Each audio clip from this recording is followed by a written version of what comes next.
Before you list your house, you need to look around and see if there's anything that might be somewhat discouraging to the potential buyer. They're going to be looking at many houses, and for the smallest reason, they may push yours aside. So I want to make you aware of some of the common things that turn off potential buyers. Stay tuned.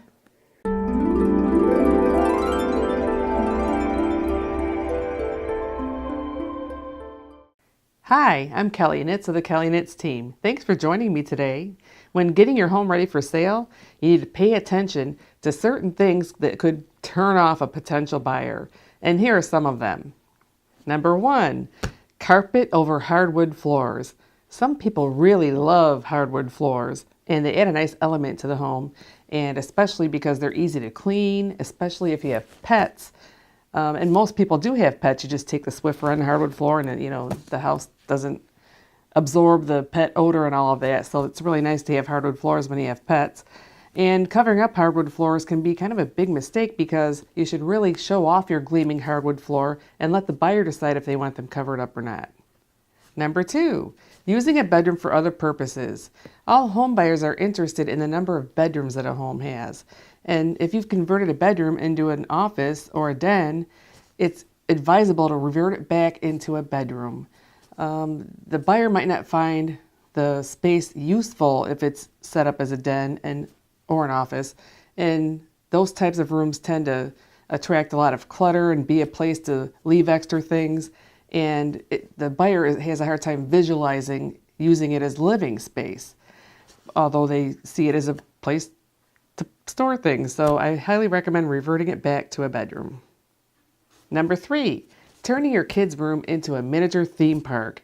Since children are very creative and free-spirited, they have great imaginations. Many children, really like Thomas the Train, or they like the Little Mermaid or something, and a lot of parents turn their bedrooms into this fantasy bedroom for them.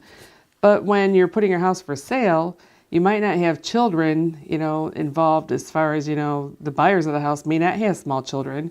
And all those fantastic decorations, let the new homeowner decide what they want to decorate the room as instead. It's a lot easier for them to visualize what the room could be without all of that decor that your children like. Number 4, dirty dishes in the sink. Home buyers are very sensitive about how you've been taking care of the home, and dirty dishes in the sink just doesn't give a good impression. And not only that, any kind of odor that might result in is a big turnoff. So, and it sends the wrong impression to the buyer. So if you're caught up in a dirty kitchen, it's wise to hold off and let the buyer see the house when you have time to get the kitchen clean. Tidy it up a bit and then let the buyers go through. Nothing more offensive than the smell of dirty dishes or any other odor that is a result from cooking in the kitchen or anything like that. So make sure your kitchen is clean before you show it. About the kitchen, I'll never forget the time that I showed this couple a house and the lady was baking lasagna, and it smelled so good and it just felt so much like home.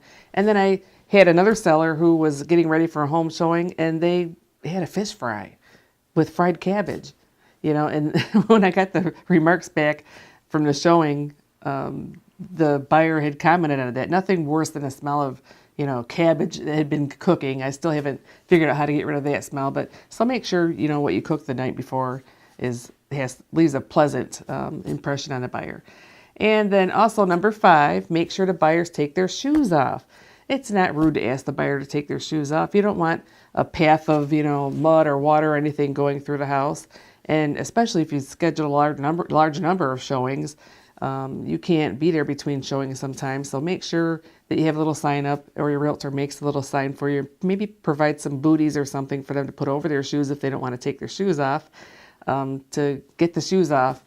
And that way the showing will go nicely and there won't be any feet prints or mud prints or anything like that going through the house.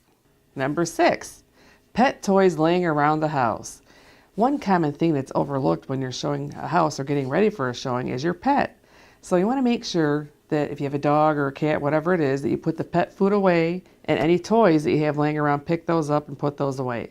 The buyer might not be, as pet friendly as you are, and it's not really very appealing to a buyer who does not have any pets. So I would make sure to remove all the evidence that you have a pet, even though, they may figure it out, but get rid of the toys and put the food away. Number 7, having a family room in the garage. Just because you've decided to convert your garage into an extra room, game room or something, doesn't mean that that's the way the buyer would want it. A lot of guys really like to have a very nice garage, and so that they can imagine that they have space for all of their tools and their toolboxes and all of those things. So if you've turned it into a family room, I would convert it right back into a basic garage with no clutter, so that they can visualize what they would like to do with it. Number 8, an above ground pool. An above ground pool in the backyard of the house is not really a good idea. A lot of people don't want to have a pool. They require a lot of attention. It's a lot of work to keep a pool up and to make it, look nice at all times. And even though some families would love to have a pool, a lot of them don't want anything to do with a pool. So make sure you take the pool down ahead of time to give the yard plenty of time to recover and get the grass growing and everything again.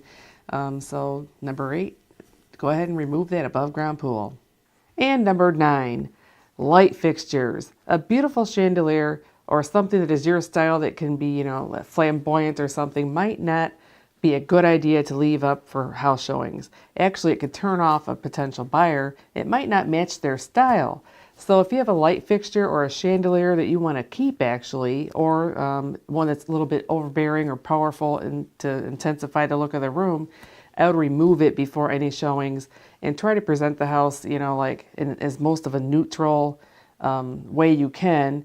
And, because it might clash with the buyer's lifestyle or decorating style. So I would definitely remove any chandeliers that are very sophisticated and overpowering to a room. Always try to present your home in the most generic, neutral way that you can, so that potential buyers aren't turned off and they can use their own imagination to picture themselves living in a home and their own decor in the home. So stay as neutral as you can. Anyway, I'd like to thank you for allowing me to share this information with you today. If you found it helpful and useful, click the like button. And if you want to receive more videos as they become available, just subscribe below and you'll be notified when they're available. And finally, if you have any comments or questions, we'd love to hear what you think about getting your home ready to put on the market. If you have any creative ideas, we love hearing what our people had to say. Or if you have any comments or questions, leave them in the section below, the comment section, and we'll respond to your questions as soon as possible. Thanks again for joining me today.